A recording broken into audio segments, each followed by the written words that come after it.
이렇게 날씨가 무더운 가운데 오늘 이 자리에 오신 우리 성도님들을 주님의 이름으로 축복하고 환영합니다. 우리 한번 이렇게 인사해 볼까요? 기도하기에 참 뜨거운 밤입니다. 네, 또 이렇게 인사해 볼까요?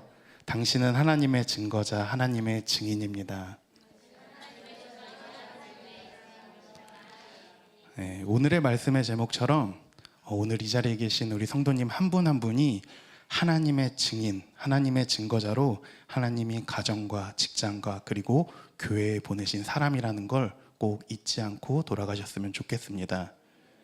오늘 우리가 함께 읽은 말씀은요, 하나님이 모세를 부르시는 장면의 말씀입니다. 하나님이 모세를 이스라엘 백성을 인도할 지도자로 그를 부르시는 말씀이죠. 우리가 익히 잘 아는 말씀입니다. 저는 오늘 말씀을 총 3가지 포인트로 우리 성도님들과 살펴보고 싶은데요. 먼저는 첫 번째 포인트는 하나님의 때와 하나님의 장소가 있다라는 겁니다. 하나님의 시간 그리고 하나님이 택한 장소가 있다라는 거죠. 오늘 우리가 함께 읽은 말씀에 보면 하나님은 모세를 언제 부르셨습니까? 언제 모세에게 나타나셨습니까? 그리고 어디에서 그와 만나셨습니까? 우리가 함께 읽었던 말씀 1절을 다시 한번 읽어볼까요? 시작. 모세가 그의 장인 미디안 제사장 이드로의 양떼를 치더니 그떼를 광야 서쪽으로 인도하여 하나님의 산 호렙에 이르매. 하나님은 모세가 장인의 양떼를 치던 그때에 부르셨습니다. 그리고 그와 만나셨습니다. 모세가 하나님의 산 호렙에 이르렀을 때 하나님은 그곳에서 모세를 만나주셨습니다. 저는 이 말씀이 유독 눈에 들어왔습니다. 하나님이 모세를 부르셨을 때는 그가 바로의 딸의 아들일 때가 아니었습니다. 모세가 혈기왕성하여 정말 뭐든지 할 수 있을 법한 그런 나이도 아니었습니다. 지켜야 할 것이 있어서 이제는 무언가 새로운 도전을 시작하기에는 그리고 시도하기에는 매우 어려운 때입니다. 모세의 처지도 그리 평탄하지도 않습니다. 애굽 사람을 죽인 일로 바로의 눈을 피해 도망치는 도망자의 신세였습니다. 바로의 낯을 피해 자신이 태어난 고향을 떠나 낯선 미디안이라는 곳에 지내는 나그네와 같은 신세였습니다. 그래서 모세가 미디안 제사장 이드로의 딸 시보라와 결혼하여 아들을 낳았을 때 그 아들의 이름을 무엇이라 지었습니까? 게르솜이라고 지었습니다. 성경은 이를 내가 타국에서 나그네가 되었다라고 기록하고 있습니다. 자신의 아들의 이름을 지어주는데 우리가 알다시피 부모의 마음이라면 어떤 이름을 지어주고 싶나요? 잘 되라고 아름다운 이름을 지어주는 게 보통 부모의 마음이잖아요. 그런데 모세는요, 그 자녀의 이름을 내가 나그네가 되었다. 뭐예요? 자기 자신의 삶을 아들에게 투영하는 거예요. 내 삶이 나그네다. 자신의 신세를 한탄하면서 자신의 아들의 이름을 짓습니다. 그런데 오늘 말씀의 하나님은요, 모세 나이 80에 그를 하나님의 산 호렙에서 부르시고 그를 만나주셨습니다. 인생에서 가장 아름다운 때가 아니라 오히려 인생에서 잊혀져 갔을 때, 사람들의 기억에서 그의 이름이라는 존재 자체가 지워졌을 때 하나님은 모세를 부르셨다는 겁니다. 인생의 오르막길이 아니라 내리막일 때, 잘 나갈 때가 아니라 오히려 못 나가고 드러내고 자랑할 때가 아니라 오히려 숨기우고 부족할 때 하나님은 그를 부르시고 만나주셨다라는 겁니다. 정말 아이러니하죠. 세상에서 쓰임받는 사람들의 면면을 보십시오. 젊을 때, 능력 있을 때, 자랑할 거리가 있을 때, 자리가 높으면 높을 때일수록 사람들은 그런 사람들을 사용합니다. 그리고 리더로 세웁니다. 그러나 하나님께 쓰임받는 사람들은요, 꼭 그렇지만은 않다라는 겁니다. 오히려 능력이 없을 때, 보잘것 없을 때, 신분적으로 볼 때 고귀한 신분이 아니라 낮을 때, 성별로 볼 때 남성이 아닌 여성일 때도 불구하고 하나님은 그 사람을 부르실 때가 있습니다. 말도 잘하지 못해도 괜찮습니다. 오히려 그런 사람을 하나님은 사용하십니다. 나이가 많아도 괜찮습니다. 오히려 모세처럼 나이가 많은 사람, 말 못하는 사람도 하나님은 부르시고 그를 리더로 사용하신다라는 거예요. 심지어 몸에 장애가 있어도 괜찮습니다. 그 장애 또한 하나님이 사용하신다라는 겁니다. 그럼에도 불구하고 하나님은 이런 사람들을 사용하실 때가 있습니다. 바울이 이를 아주 잘 말씀하고 있습니다. 고린도전서 1장 26절 29절 말씀인데요, 우리가 정말 한 목소리로 한번 읽어보겠습니다. 시작. 형제들아 너희를 부르심을 보라. 육체를 따라 지혜로운 자가 많지 아니하며 능한 자가 많지 아니하며 문벌 좋은 자가 많지 아니하도다.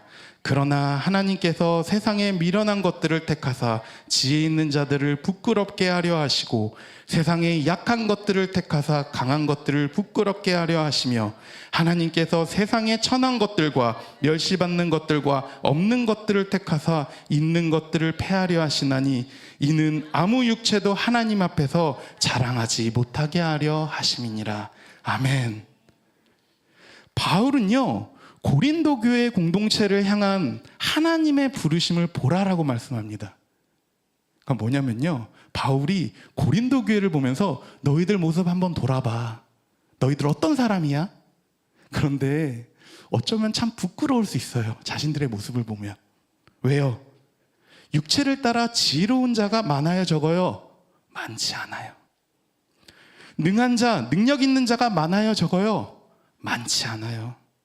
문벌 좋은 자, 학식이 많은 사람 많아요, 적어요? 많지 않아요. 그런데 하나님은 어떻습니까? 미련한 것들을 택하사라는 거예요. 왜요? 지혜 있는 자들을 부끄럽게 하려 하시고. 하나님이 세상의 약한 것들을 택하셨는데요, 그 이유는요, 강한 것들을 뭐하게 하시려고요? 부끄럽게 하려 하시려고. 그래서 하나님은요, 천한 것, 멸시받는 것, 없는 것을 택하셨습니다. 왜요? 왜 하나님은 세상의 기준과 달리 하나님은 왜 이런 사람들을 사용하시는 걸까요? 능력 있는 사람 사용하면, 힘 있는 사람 사용하면, 지혜로운 사람 사용하면 교회가 어때요? 더 부흥 성장할 것 같잖아요? 그런데 하나님은 그런 사람을 부르시지 않았어요. 왜요? 아무 육체도 하나님 앞에서 자랑하지 못하게 하기 위해. 너희들 능력 있어서 택한 거 아니야. 너희들 똑똑해서 택한 거 아니야. 너희들 잘나서 택한 것이 아니라 뭐요? 너희가 아무것도 자랑할 것이 없게 하려고 너희들 택하였다라고 바울은 말씀합니다. 그래서 하나님은요, 지혜롭지 않아도, 능력 있지 않아도, 학식이 좋지 않아도 부르십니다. 그리고 하나님의 뜻을 위해 사용하십니다. 제가 이 말씀이 유독 마음에 남았습니다. 왜 그러냐면요, 이제 어쩌면 죄송한데 제가 이 교회 왔을 때도 되게 어린 나이에 속했는데 아직 마흔이 안 됐어요. 네, 아직 마흔이 안 됐고 이제 곧 저도 마흔에 다가서는 나이가 되었습니다. 네, 30대 초반에 와서 이곳에서 사역하고 말씀 전했을 때가 정말 엊그저께 같은데, 정말 하나님의 감동으로 정말 말씀을 증거할 때가 엊그저께 같은데 이제 곧 저도 마흔에 다가섭니다. 아무래도 제 마음에도 조급함이 생기기 시작했습니다. 30대에는 열심히 달려서 이제 40대가 되면 무언가를 이루고 이제는 그 이룬 것을 다듬고 세워가야 할 나이임에도 불구하고 세상의 기준, 세상의 눈으로 볼 때 저는 여전히 아무것도 이룬 것이 없습니다. 그럼에도 불구하고 저는 참으로 감사한데요, 예전에만 하더라도 이런 부담감이 있었습니다. 도대체 미래에 어떡할까? 우리 가정은 어떻게 될까?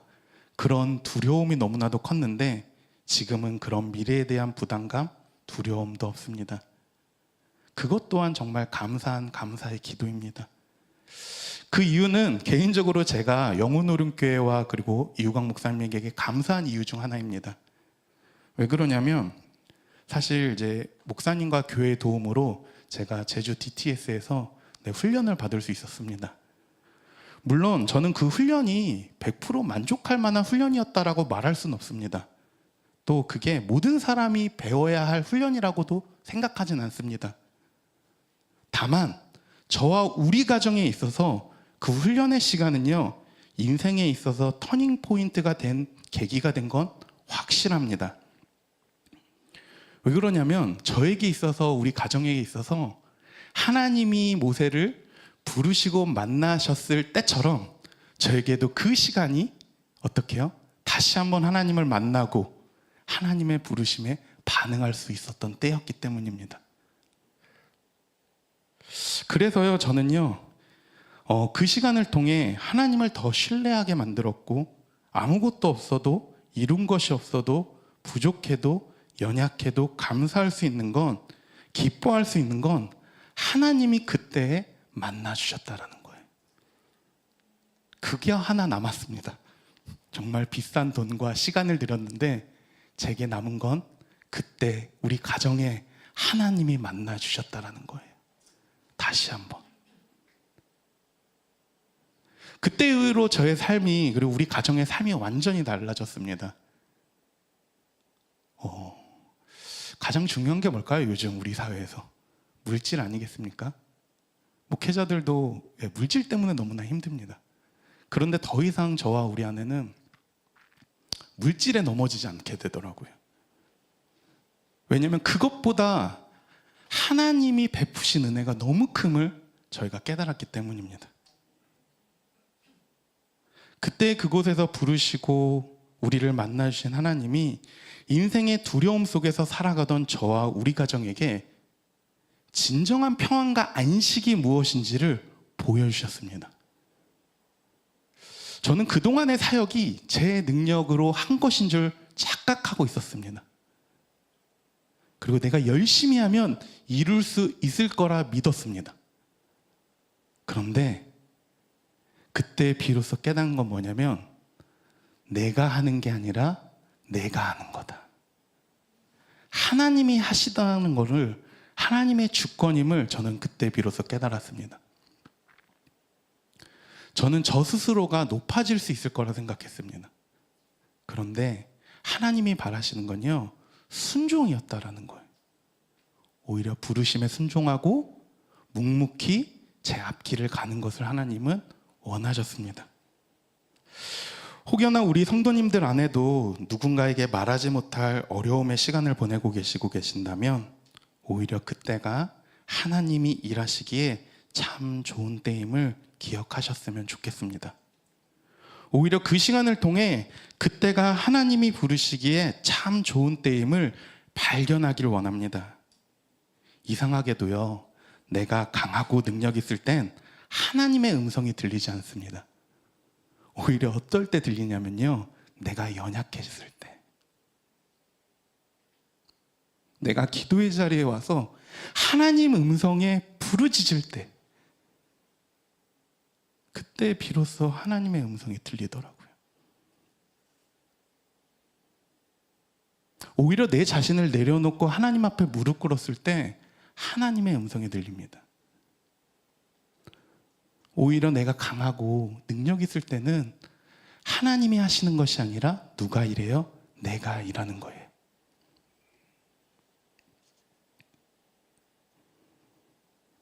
내가 연약할 때, 내가 부족할 때, 영적으로 무력할 때 하나님은 그런 때일수록 찾아와 주시고 샘과 능력을 부어주십니다. 바라기는 이 어려운 때를 지나고 계시는 우리 성도님들이 계시다면 하나님의 부르심을 발견하고 귀한 사명의 자리로 나아가는 하나님의 사람들이 되길 주님의 이름으로 축복합니다. 저는 그래서 이 자리가 좋습니다. 왜요? 부르짖을 수 있잖아요. 하나님께 기도할 수 있잖아요. 하나님께 내 연약함을 말해도 되잖아요. 하나님, 나 없어요. 하나님, 나 부족해요. 나 지혜 없어요. 그리고 가장 은밀한 것까지도 뭐 할 수 있어요? 기도할 수 있잖아요. 저는 이 시간을 통하여 하나님을 만나고 또 하나님의 음성을 듣는 귀한 시간이 되길 주님 이름으로 축복합니다. 두 번째로 살펴보고 싶은 포인트는요, 권리를 포기하라는 겁니다. 우리가 함께 읽었던 5절 말씀을 다시 한번 읽어보겠습니다. 시작. 하나님이 이르시되 이리로 가까이 오지 말라. 내가 선 곳은 거룩한 땅이니 내 발에서 신을 벗으라. 아멘. 하나님은 모세에게 내가 선 그 땅이 어떤 땅인지를 말씀해 주고 계십니다. 하나님은 그 땅이 어떤 땅이라고 말씀하고 계십니까? 거룩한 땅이다. 그렇다면 도대체 그 땅이 어떤 땅인데 다른 땅과 달리 거룩한 땅일까요? 하나님은 왜 그 땅으로 하여금 거룩한 땅, 거룩하다라고 말씀하셨을까요? 하나님이 그 땅을 거룩하다라고 말씀하신 까닭은 거룩하신 하나님이 그곳에 나타나 주셨기 때문입니다. 거룩한 하나님의 임재가 그곳에 나타났기 때문입니다. 그래서 그곳이 하나님의 산 호렙이 될 수 있었습니다. 그 땅 자체가 거룩한 것이 아니라 하나님이 거룩하기 때문에, 그리고 그 하나님이 모세를 부르시고 모세를 만난 곳이기 때문에 그 산 호렙이 거룩하게 된 겁니다. 그래서 그곳이 하나님의 산이 된 겁니다. 어쩌면 교회도 마찬가지입니다. 하나님의 임재가 없다면 그 교회가 교회라고 말해도 거룩할 수 있을까요? 거룩하신 하나님을 보지 못한다면, 예배하지 못한다면, 그 임재를 충만하게 누리지 못한다면 우리가 거룩을 맛볼 수 있을까요?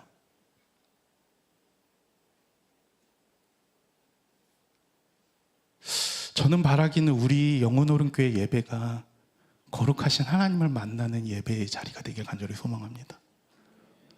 정말로 그 임재 앞에서 오늘 말씀에 보면요, 모세가 어떻게 반응합니까? 두려워 떱니다. 그런 임재를 저희가 한번 느껴보길 간절히 소망합니다. 그 하나님을 마주하면서 두려워하길 간절히 원합니다. 그리고 이어서 하나님은요 말씀하십니다. 뭐라고 말씀하세요?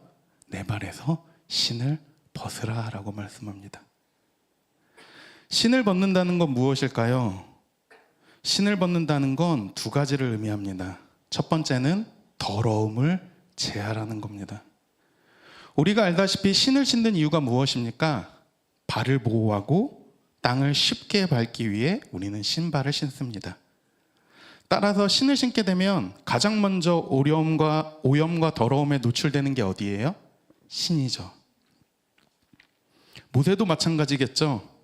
장인의 양떼를 치며 살았던 그의 신이 깨끗했을까요? 아니요, 더러웠을 겁니다. 온갖 곳을 돌아다니고 동물의 배설물들도 묻고, 벌레들의 시체도 밟았을 수도 있습니다. 거룩과는 전혀 딴판인 신발이겠죠. 어쩌면 모세의 삶의 기록들이 그 신발에 뭐예요? 남겨져 있을 겁니다. 그가 신었던 신에 고스란히 녹아져 있을 겁니다. 온갖 곳을 돌아다니며 묻은 삶의 흔적들, 그 흔적들이 그의 신에 다 묻었을 겁니다. 그런데 오늘 말씀에 하나님은 모세에게 그 땅을 거룩한 땅이라 말씀합니다. 그 땅에서 신을 벗으라 말씀합니다. 왜 그렇습니까? 거룩한 땅에는 더러운 신은 어울리지 않기 때문입니다. 생각해 보십시오. 깨끗한 옷을 입었는데 더러운 신발을 신고 밖에 나간다면 사람들이 어떻게 보겠습니까? 저 사람 이상한데 왜 신발은 더러운 거야? 그렇게 생각하겠죠. 어쩌면 하나님 앞에 서는 우리의 모습 또한 마찬가지입니다. 더러움을 가지고, 죄악된 모습을 가지고 하나님 앞에 설 수 있을까요? 아니요, 설 수 없습니다.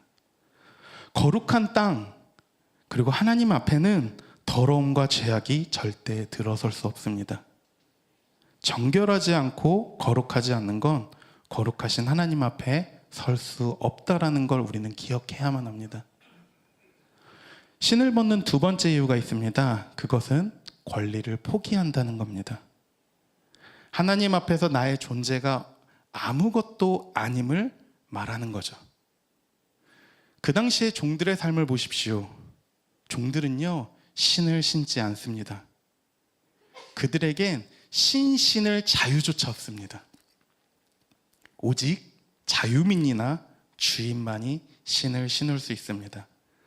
따라서 신을 벗는다는 건 주인 앞에서 종의 예를 갖추는 걸 말하기도 합니다.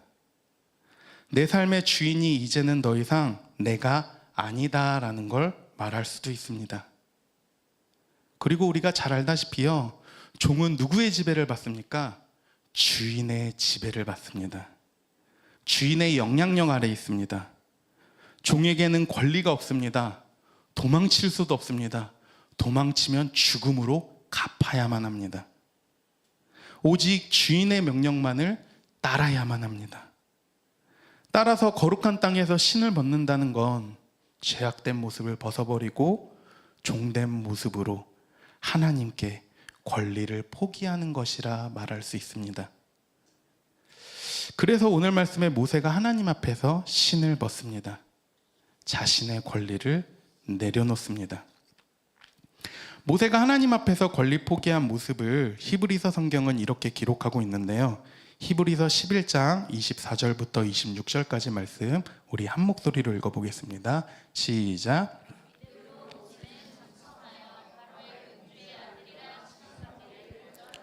도리어 하나님의 백성과 함께 고난받기를 잠시 죄악의 낙을 누리는 것보다 더 좋아하고 그리스도를 위하여 받는 수모를 애굽의 모든 보화보다 더 큰 재물로 여겼으며 이는 상 주심을 바라보음이라. 아멘.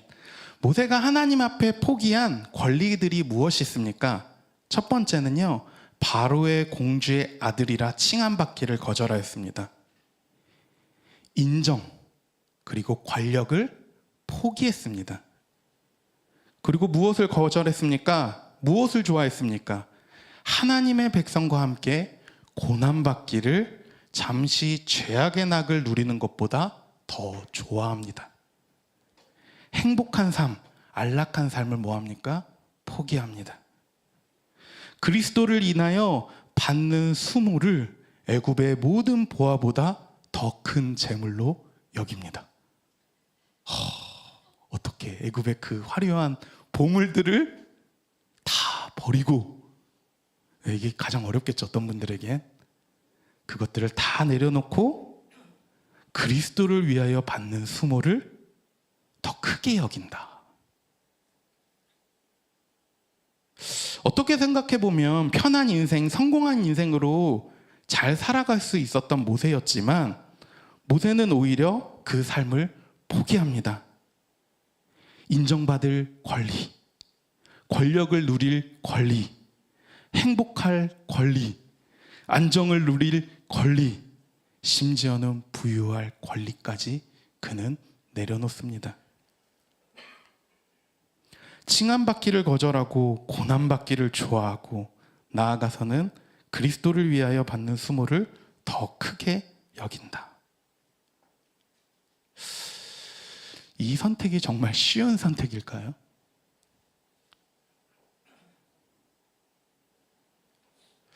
만약 하나님이 동일하게 우리에게 물으신다면, 제발 이건 좀 묻기 어려운데 혹시 나에게, 우리에게 묻는다면 뭐라고 대답하겠습니까?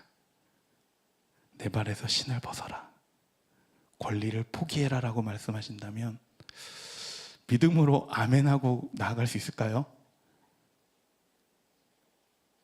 생각해 보면요, 저도 청소년 때, 청년 때는 그럴 수 있을 거라 생각했습니다. 왜요? 그땐 가진 게 없잖아요. 맞죠? 그때는 나이만 있고 가진 거 아무것도 없잖아요. 그런데 점점 나이가 들면 들수록 내려놓지 못하는 게 가짓수가 많아지더라고요.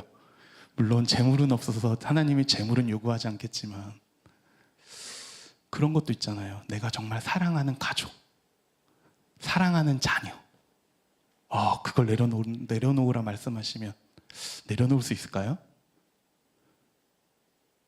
내려놓을 수 있을까요? 그런데 하나님은요, 그걸 집요하게 물으세요.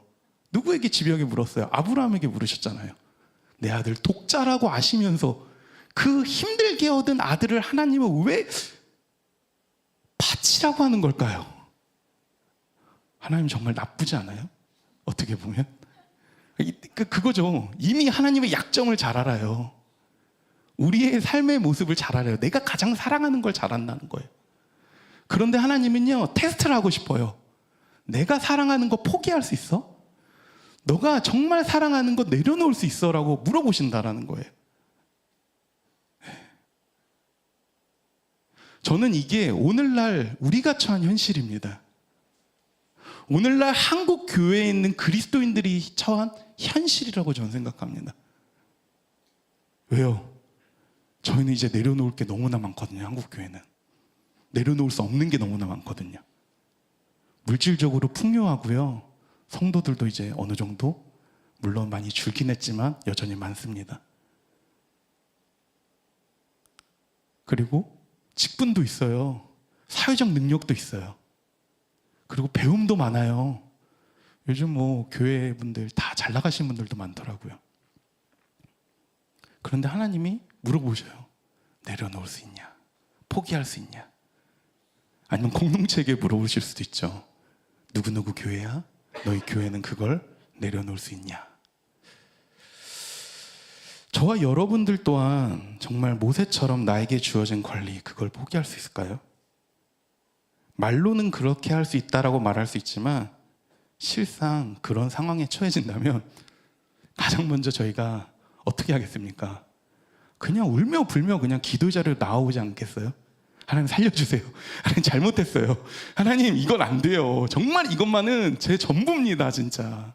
하나님 내 자녀 이거 어떻게 얻은 건데, 하나님 이 재산 내가 어떻게 이룬 건데, 하나님 이 아파트, 이 자동차, 하나님 이 직업 내가 어떻게 얻은 건데 하나님 이걸 뺏어가려고 해요? 이건 아니죠. 하나님 나 아무것도 없는데 하나 남은 내 건강? 이건 아니지. 이렇게 반응할 수밖에 없지 않겠습니까? 그런 삶을 하나님이 포기하라라고 말씀한다면 사실 포기하는 건 결코 쉬운 일이 아닙니다.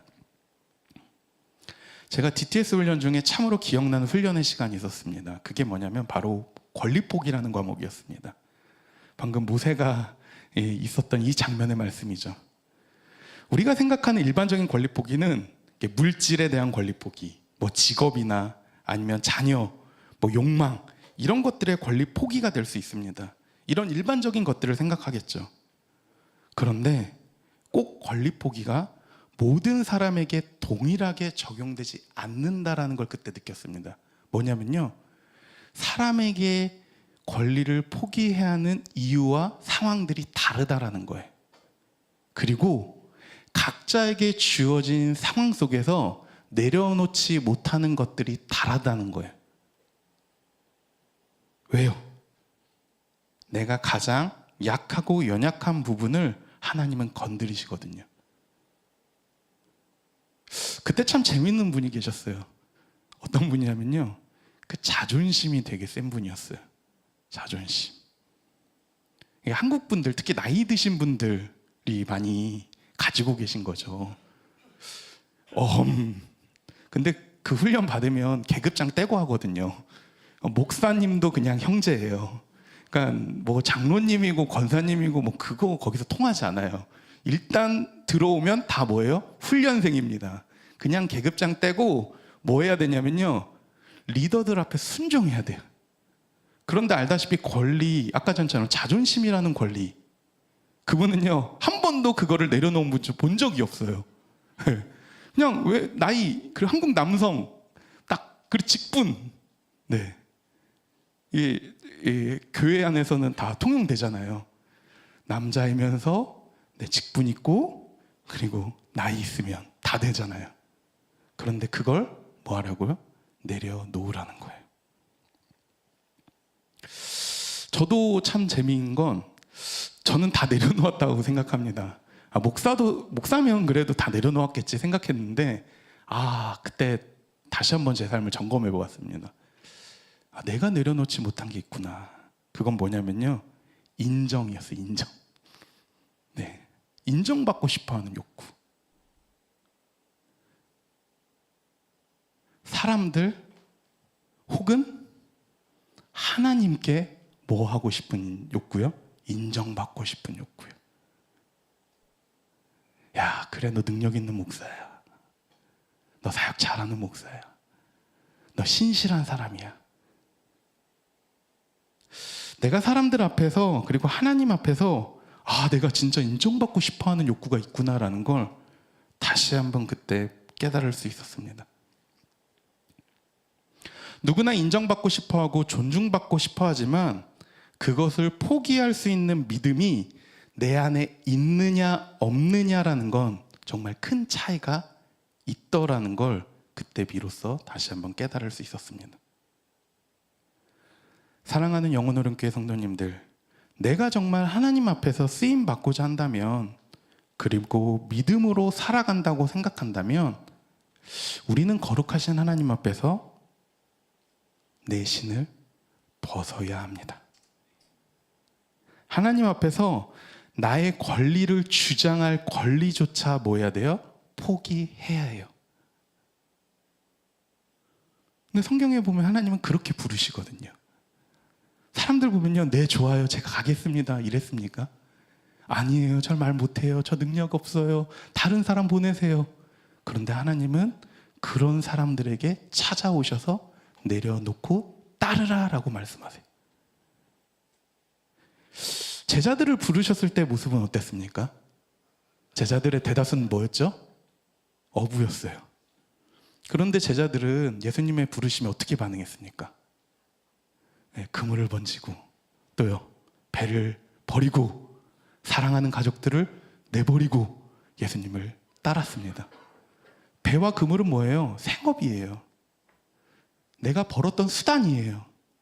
나를 지탱하는 삶의 수단이에요. 그리고 사랑하는 나의 가족들을 버린다는 것 쉬운 일이겠습니까? 어려운 일이에요. 그런데 예수님은 말하죠. 나를 따르라고. 그리고 제자들은 어떻게 반응했습니까? 그걸 다 버려두고 예수님을 따릅니다. 그게 제자의 삶과 제자가 아닌 사람의 삶으로 구분되어집니다. 제자는요, 권리를 포기한 사람들입니다. 그리고 하나님의 부르심 앞에 내 것을 내어놓습니다. 이게 정말 한 끗 차이인데 이 한 끗 차이로 제자와 제자가 아닌 삶이 구분되어집니다. 바라기는 영혼오른교회 모든 성도님들이 거룩하신 하나님 앞에서 신을 벗는 하나님의 증거자, 증인으로 세워지길 주님의 이름으로 축원합니다. 정말로 그 부르심 앞에 내려놓으라라고 말씀할 때 힘들더라도 아멘으로 순종함으로 그 믿음의 테스트를 이겨나가는 주님의 자녀들 되길 간절히 소망합니다. 혹여나 그런 문제로 고통받는 분 계시다면 오늘 이 시간 그 문제를 가지고 하나님 앞에 씨름해 보십시오. 그리고 하나님의 뜻이 무엇인지를 발견하는 귀한 시간이 되길 주님의 이름으로 소망합니다. 마지막 세 번째는요, 이것이 내가 너를 보낸 증거다라는 겁니다. 12절 말씀입니다. 우리 함께 읽겠습니다. 시작. 내가 반드시 너와 함께 있으리라. 내가 그 백성을 애굽에서 인도하여 낸 후에 너희가 이 산에서 하나님을 섬기리니 이것이 내가 너를 보낸 증거니라. 아멘. 하나님이 모세를 부른 이유는요, 모세를 통해 이스라엘 백성들을 인도하여 낸 후 이 산에서 하나님을 섬기게 하려고 하나님은 모세를 부르셨습니다. 그게 모세를 부른 까닭이에요. 누구를 구원하려고? 이스라엘 백성들을 구원하려고. 그리고 그들을 통해 예배 받으시려고 하나님은 모세를 부르셨다라는 겁니다. 이스라엘 백성들을 하나님을 섬기게 하려고 이스라엘 백성들의 예배를 받기 위해 하나님은 모세를 사용하셨습니다. 그런데 이스라엘 백성들이 처한 지금의 상황이 어떠합니까? 그들의 상황은요, 하나님을 섬기고 하나님을 예배할 수 없는 처지라는 거예요. 지금 당장 그들은요, 바로의 압제 아래 있어서 이 산에 모여 하나님을 예배할 수 없습니다. 그곳을 떠나 이 산에 와서 하나님을 섬길 수가 없습니다. 그들의 삶은 고된 노동으로 인해 고통 가운데 있고요, 그들의 삶은요, 절망 가운데 있습니다. 그 누구도 마음껏 하나님을 예배하고 하나님을 찬양할 수 없습니다. 이를 출애굽기 2장 23절에서 25절은 말씀합니다. 여러 해 후에 애굽 왕은 죽었고 이스라엘 자손은 고된 노동으로 말미암아 탄식하며 부르짖으니 그 고된 노동으로 말미암아 부르짖는 소리가 하나님께 상달된지라. 하나님이 그들의 고통 소리를 들으시고 하나님이 아브라함과 이삭과 야곱에게 세운 그의 언약을 기억하사 하나님이 이스라엘 자손을 돌보셨고 하나님이 그들을 기억하셨더라. 아멘. 하나님이 모세를 통해 이스라엘 백성들을 구원하고자 한 까닭은 하나님이 약속을, 언약을 기억하셨기 때문이에요. 하나님이 애굽에 있는 내 백성, 이스라엘 백성들의 삶을 하나님은 외면하지 않으시고 보고 계시고 듣고 계셨기 때문입니다. 애굽에 있는 이스라엘 백성의 고통을 하나님은 전혀 외면하지 않으시고 그들을 보고 계셨고 그들의 부르짖음을 하나님은 듣고 계셨다라는 겁니다. 하나님은 어떤 하나님이세요? 아브라함의 하나님, 이삭의 하나님, 야곱의 하나님입니다. 언약의 하나님입니다. 여전히 이스라엘 백성들과 한 그 약속을 기억하시고 그들의 삶을 보시고 그들의 소리, 울부짖음을 하나님은 듣고 계셨습니다.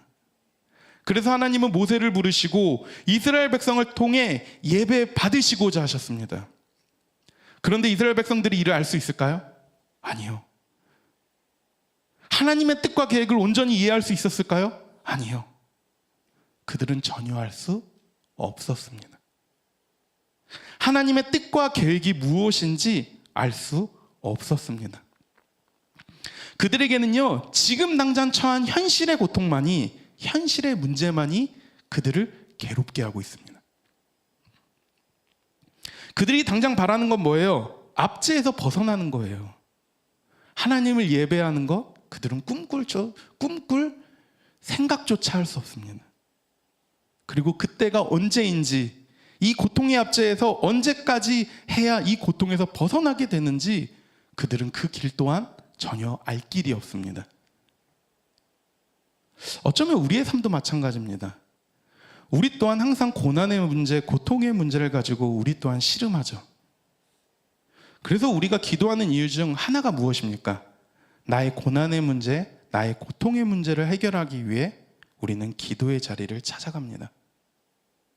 그럴 때마다 응답이 더디거나 응답이 없을 때 이런 고민에 빠지곤 하죠. 정말 하나님이 나의 기도를 들으시는 걸까? 이상하게 저 사람의 기도는 듣는 것 같은데 왜 내 기도에 응답은 없는 걸까? 정말 하나님이 나를 돌보고 계신 걸까? 하나님이 우리 가정을 정말 사랑하시는 걸까? 하나님이 이런 어려운 처지에 있는 나와 정말 함께하고 계시는 걸까? 이런 현실적인 의문들을 가지곤 합니다. 그런데 우리가 기억해야 하는 건 내가 느끼거나 깨닫지 못할 뿐이지 여전히 하나님은 뭐하고 계세요? 내 삶을 보고 계시다라는 거예요. 사랑하는 자녀를 뭐예요? 돌보고 계시다라는 거예요. 내가 하는 기도를 하나님은요, 안 듣고 계시는 것처럼 느끼지만 하나님은 그 기도를 다 듣고 계시다라는 거예요. 그건 성경이 말하는 변함없는 진리입니다. 문제는요, 하나님이 일하시는 때, 응답받을 때가 정확히 우리가 알 길이 없을 뿐입니다. 다만 분명한 것은요, 기다리고 기다렸을 때 하나님이 부르짖음을 들으시고 응답하신다라는 겁니다. 이를 다윗이 시편 40편 1절에서 2절에 말씀하죠. 우리 한번 읽어보겠습니다. 시작. 기다리고 기다렸더니 귀를 기울이사 나의 부르짖음을 들으셨도다. 나를 기가 막힐 웅덩이와 수렁에서 끌어들이고 내 발을 반석 위에 두사 내 걸음을 견고하게 하셨도다. 아멘. 성경을 보면요, 다윗의 삶도요 그리 평탄하지만 않았습니다. 하루아침에 왕이 되고 왕국을 잘 다스렸던 게 아니에요. 그의 삶을 보면요, 도망자의 신세였어요. 네, 사울 왕을 피해, 사랑하는 가족을 피해 도망치는 신세였습니다. 그래서 한편으로 시편을 보면요, 다윗의 기도를 보면요, 이상하게 도와달라는 기도가 많아요. 왜요? 지금 죽게 생겼거든요. 지금 자기 코가 석자거든요. 어려움에 처했거든요. 수많은 위기 속에서 그가 할 수 있는 건 뭐예요? 하나님께 기도하는 것뿐에 없었습니다. 그가 할 수 있는 건 기도하는 거였어요.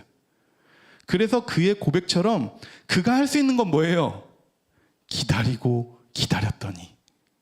이게 다윗의 비결이에요. 기다리고 기다렸더니.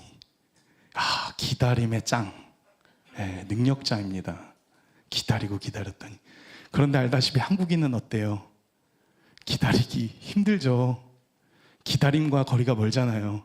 빨리빨리 당장, 지금 당장 이루어져야 하는 게 한국인이잖아요. 어쩌면 저희가 유대인이 아니어서 그런 것 같은데, 네, 유대인들 잘 기다리나 봐요. 그런데 진짜 하나님은 어떨 때 기다리고 기다렸더니 귀를 기울이사 나의 부르짖음을 뭐했다? 들으셨도다. 그가 할 수 있는 건 기다리고 기다릴 뿐이었는데, 부르짖음의 연속이었는데, 그럴 때 하나님은 뭐 했어요? 웅덩이와 수렁에서 끌어올려 주셨다. 기가 막히게 뭐예요? 완전 반전이잖아요. 야, 이거 도대체 이거 살아날 구멍이 없었는데, 와, 이거 놀랍게 살아났다. 이게 기도의 응답 아니겠어요? 어쩌면 우리의 삶도 마찬가지예요. 제가 돌아보니까요, 감사는요, 지나왔던 길을 돌아볼 때 그때 하나님의 일하심을 뭐예요? 해석하는 거예요. 예, 이게 이해가 되셔야 돼요. 그러니까 뭐냐면요, 우리가 하나님의 기도의 응답은요, 사실은 현재와 미래는 잘 알 수 없어요. 우린 열심히 기도하지만 언제 그것을 깨닫냐면요, 제가 지나왔던 길을 돌아봤을 때, 그게 하나님의 은혜였구나. 그러니까 기다리고 기다렸더니, 돌아봤더니 그때 하나님이 우리 가족을 이렇게 사용하시려고 나를 이렇게 부르셨구나, 나를 사용하셨구나라는 걸 깨달을 수 있다는 거예요. 이것이야말로 하나님이 일하시는 놀라운 역사죠. 그리고 이것이야말로 하나님이 일하시는 방식입니다. 저와 우리 성도님들 또한 다윗처럼 기다리고 기다렸더니 놀랍게 일하시는 하나님의 역사를 맛보길 주님의 이름으로 축원합니다. 나를 돌보시고 내 기도를 들으시고 나와 동행하시는 하나님, 그 하나님을 바라보며 믿음의 자리를 지키는 주의 자녀들 되길 간절히 소망합니다. 저는 마지막 12절 말씀을 묵상하면서 하나님이 우리에게 바라시는 점이 분명하게 있다라고 생각합니다. 우리를 부르시는 이유가 여기에 있다라고 생각하는데요, 궁극적으로 하나님은요, 왜 부르시냐면 우리가 하나님을 예배하기 위해 우리를 부르시기도 하지만 가장 중요한 건 삶의 자리를 변화시키기 위해 하나님은 나를, 그리고 우리를 교회로 부르신다라는 겁니다. 죄로 인해 깨어지고 어긋난 삶의 자리, 삶의 현장을 다시 회복시키고 다시 세우려고 우리를 부르십니다. 그러면 모세가 회복시켜야 되는 건 뭐예요? 바로의 압제로부터 고통받는 이스라엘 백성들을 뭐예요? 구원하고 이스라엘 백성들로 하여금 바로가 아닌 누구를? 하나님을 예배하게 하는 것, 변화시키는 게 누구의 임무예요? 모세의 임무라는 거예요. 진짜 귀한 사명이죠. 이것이야말로 나의 사명, 그리고 영혼 오른 교회의 사명이라 저는 생각합니다. 마가복음 3장에 보면요, 예수님이 제자들을 부르시는데 그 이유를 이렇게 기록합니다. 마가복음 3장 13절에서 15절 말씀입니다. 또 산에 오르사 자기가 원하는 자들을 부르시니 나아온지라. 이에 12를 세우셨으니 이는 자기와 함께 있게 하시고 또 보내사 전도도 하며 귀신을 내쫓는 권능도 가지게 하려 하심이로라. 아멘. 예수님은 제자들을 부르시는데 그들이 예수님을 원해서 예수님이 부르신 것이 아닙니다. 이 말씀을 우리가 자세히 보면요, 예수님이 그들을 원하셔서 그들로 하여금 제자로 열둘로 세우셨다라는 거예요. 내가 원해서가 아니라 주님이 원해서 그들이 제자가 되었습니다. 그리고 나아가서는요, 그들로 세상으로 보냅니다. 전도도 하며 귀신을 내쫓는 권능도 가지게 하십니다. 물론 저는 이 말씀이 문자적으로 귀신을 내쫓는 능력, 권능이라고도 믿습니다. 다만 오늘날 우리가 살아가는 이 사회에서 이 말씀을 적용해 본다면 어떻게 적용해 볼 수 있을까요? 저는 이렇게 생각하고 싶습니다. 사단의 권세가 있는 악한 영이 다스리는 삶의 영역들을 뭐예요? 변화시키는 것. 이거라는 거예요. 오늘날 우리에게 적용해 볼 수 있는 것. 악하다고 여기는 것, 그것을 내쫓는 것. 그러니까 뭐냐면요, 하나님의 말씀에 비추어 볼 때 이건 아니지라고 하는 건 뭐 해야 돼요? 내쫓아야만 합니다. 그것이 제자의 삶이죠. 예를 들어 볼까요? 물질 만능주의에서는, 그런 사회에서는 물질이 만능이 아님을 말하고 내쫓는 것이 될 수 있습니다. 가정과 공동체를 깨트리고 어지럽게 하는 악한 것들이 있다면 그것을 뭐 해야 돼요? 내쫓아야만 합니다. 자라나는 아이들로 하여금 그릇된 가치관과 윤리관을 심어 그들의 삶을 피폐하게 만드는 것이 있다면 그것을 뭐 해야 돼요? 내쫓아야 합니다. 인간이 인간답지 못하게 하고 정의와 공의가 실현되지 못하게 하는 것이 있다면 그리스도인들은, 제자는 그것을 내쫓아야 합니다. 음란하고 타락하게 하는 것, 그것을 뭐 해야 돼요? 내쫓아야만 합니다. 나아가서는 하나님을 섬기고 하나님을 예배하게 하는 것을 방해하는 모든 것을 뭐 해야 돼요? 내쫓아야만 합니다. 그것이야말로 오늘날 우리에게 주어진 하나님의 사명이죠.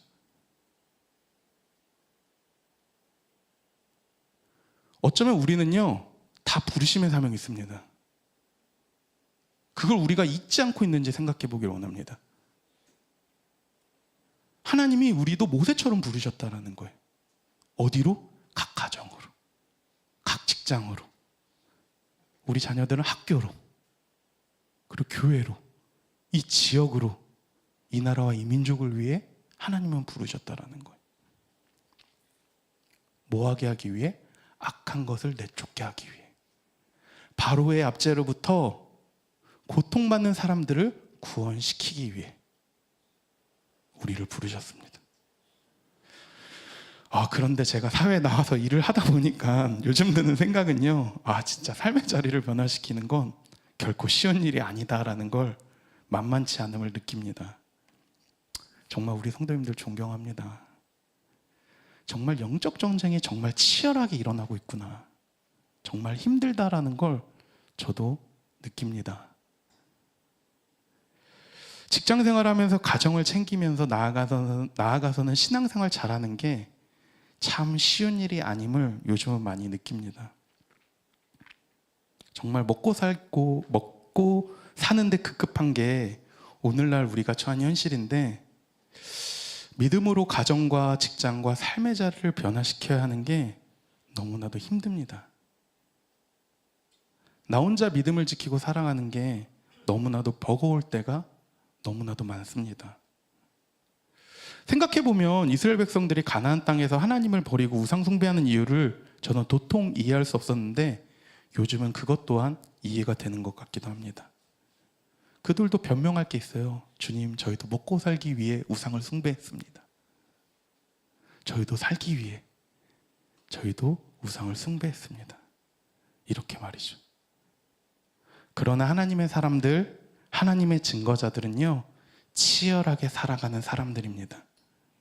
영적 전쟁으로 치열하게 싸우면서 피 터지면서 하나님과 동행하며 살아갑니다. 힘들더라도 믿음의 싸움을 살아가는 거죠. 그것이야말로 하나님이 우리를 이 땅에 보내신 증거요, 이유입니다. 사랑하는 영혼으로 교회 성도님들, 여러분의 삶이 증거자의 삶을 살아가고 계십니까? 지금도 여전히 치열하게 믿음의 선한 싸움을 살아가고 계십니까? 여러분이 정말 치열하게 믿음의 선한 싸움을 싸우고 있다면 그것 또한 하나님이 당신을 보낸 증거요, 증인이라는 겁니다. 증거라는 건요, 어떤 사실을 증명할 수 있는 근거를 말합니다. 그것이 증거죠. 우리에게 있어서 증거는요, 하나님의 살아계심과 동행하심에 대한 증거죠. 뭐냐면요, 우리의 삶을 통해 사람들이 정말 하나님 살아계시구나, 하나님이 역사하시는구나 라는 걸 깨닫는 거죠. 저는 우리 성도님들의 삶이 하나님의 증거로, 증인으로 살아가는 믿음의 사람들로 살아가길 주님의 이름으로 축복합니다. 참 쉬운 시기와 때가 아님에도 불구하고 각자에게 주어진 삶의 현장에서 정말 승리하는 하나님의 사람들 되길 간절히 소망합니다. 그리고 묵묵히 기도함으로 선한 싸움으로 나아가는 주님의 자녀들 되길 소망합니다. 그로 인해 나로 말미암아 우리 교회로 말미암아 가정과 직장과 공동체와 이 지역 사회가 정말 선하고 아름답게 변화되는 놀라운 일들이, 그런 증거들이, 그런 열매들이 우리 가운데 드러나길 간절히 소망합니다. 말씀을 정리합니다. 오늘 말씀에 하나님은요, 모세를 부르셨습니다. 그를 인생의 오르막길이 아닌 내리막길에 그를 불러주셨고 그를 만나주셨습니다. 잊혀져가는 그를 기억하시고 그를 하나님의 산 호렙에서 만나주셨습니다. 도망자의 신세로 이제는 아무것도 할 수 없는 나이임에도 불구하고 그에게 사명과 비전을 주셨습니다. 또 거룩하신 하나님은요, 그에게 신을 벗으라 말씀하셨습니다. 그의 삶을 변화시켰습니다. 내가 주인된 삶에서 이제는 하나님이 주인된 삶으로, 사명자의 삶으로 이스라엘을 이끌 리더로 세우셨습니다. 예전 것은 지나간 새로운 피조물로 세우셨습니다. 그리고 하나님의 살아계심, 이스라엘 백성을 애굽에서 인도하여 낸 후 너희가 이 산에서 하나님을 섬길 것을 증명하는 증거로 모세를 사용하셨습니다. 바라기는 저와 우리 성도님들의 삶이 정말 모세와 같이 하나님을 증거하는 하나님의 사람들로 세워지길 주님의 이름으로 축복합니다.